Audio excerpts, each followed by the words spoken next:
Hello বন্ধুরা, কেমন আছেন সবাই? আজকে আমি চলে আসলাম আপনাদের মাঝে নতুন একটা ভিডিও নিয়ে। আজকে আমি তেলের পিঠা ভাজবো। এখানে সব কিছু গুলে নিচ্ছিলাম, গুলে নিয়ে দেখেন পিঠাটা ভাজা শুরু করে দিলাম।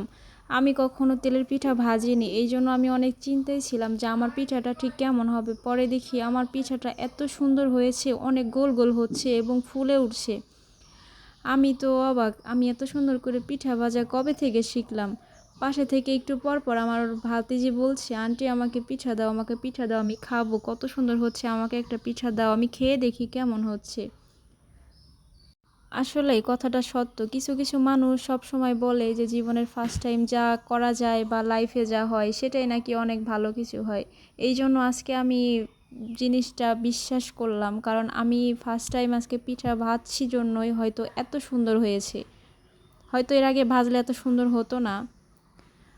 দেখেন একদম ফুলে উঠছে, মানে কোনো একটা পিঠার মধ্যে মানে দেখবেন না যে ফুলছে না, সব পিঠাই ফুলছে, মানে ফোলা ছাড়া কোনো পিঠা হয় নাই। অনেক সুন্দর হচ্ছে।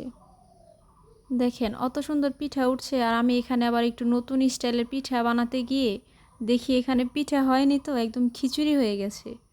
আরে কি বলবো ভাই, মানে ভালো কিছু আসলেই মানে আমাদের সহ্য হয় না। এই জন্যই মানে কাজটা করতে গিয়ে অকাজ করে ফেলি।